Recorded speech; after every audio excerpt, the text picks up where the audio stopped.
first time Kirsten Nielsen picked up a Native American flute, she found immense enjoyment. Within an afternoon, it was as if she had been playing her whole life. As a senior at Oyster River High School and a classical flautist in the band, Nelson began playing the Native American flute in 2014 at a trip to Yellowstone with her family. She is dedicated to her craft and to sharing her giftings with others.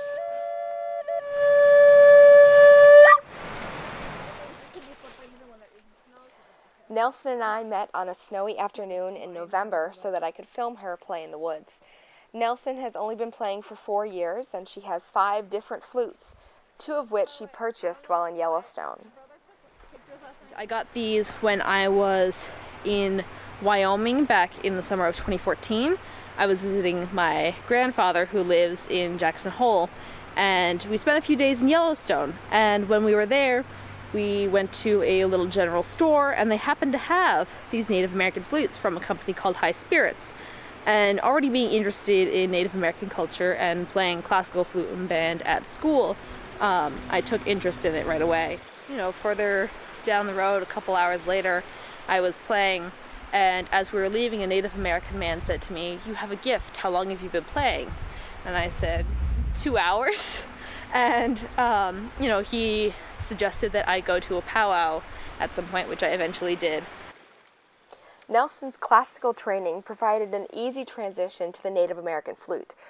Although she knows and has met with a few other Native American flutists, she prefers to discover her own individual sound. And a large part of it has just been, just playing a lot. I haven't, I'm self-taught. I haven't taken really specific classes. I have gone to a couple things and, met with other Native American flutists and picked up tips here and there, but a lot of it is just what I've figured out by playing on my own. And the great thing about that is that it's allowed me to develop my own voice in the sense that, my style is purely my style. It's not heavily influenced by one flutist or another. It's, mainly focused on, what I have found that I enjoy and what I like through my playing.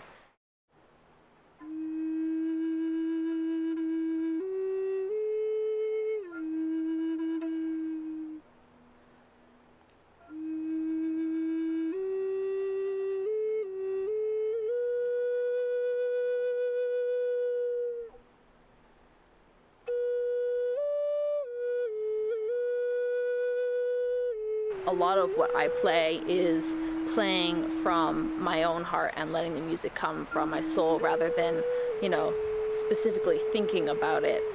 When I'm playing, I'm not memorizing a song. I'm not thinking about each individual note or rhythm that I have to do. It's about letting the music flow naturally from me and, out from the flute. So I've described it before as letting the Great Spirit play through me. It's a lot about playing from your heart and not from your mind. One of the most fascinating experiences Nelson has had was the opportunity to visit and play at a powwow in New Hampshire.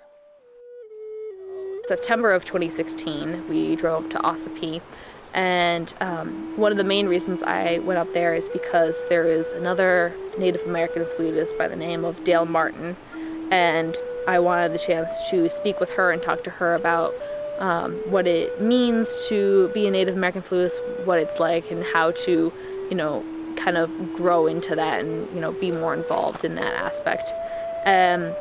So we had the chance to meet her and talk to her, and she played a little bit for us, and I played a little bit for her.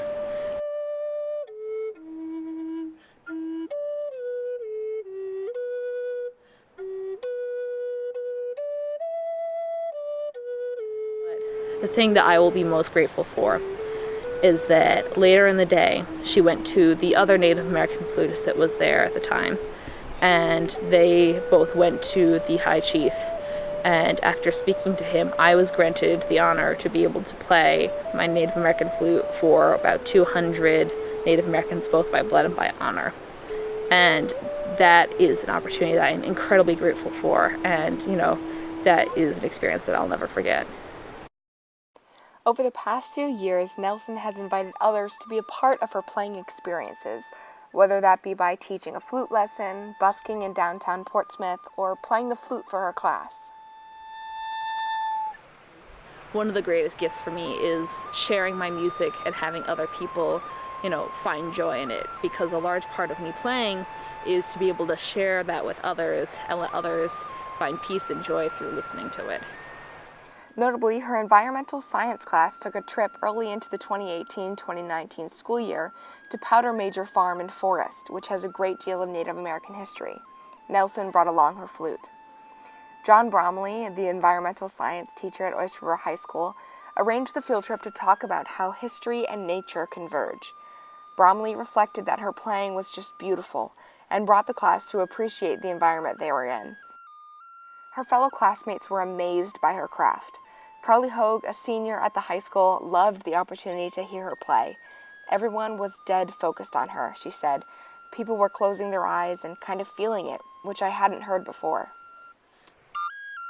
For me, playing the Native American flute is an opportunity to clear my head and focus solely on the music flowing through me, and it calms my mind. Really just be calm and in the moment and slow down. I don't have to worry about, outside stress. I don't have to worry about school or work or my future. I can just take a moment to just sit and, be in nature and be with the music and relax.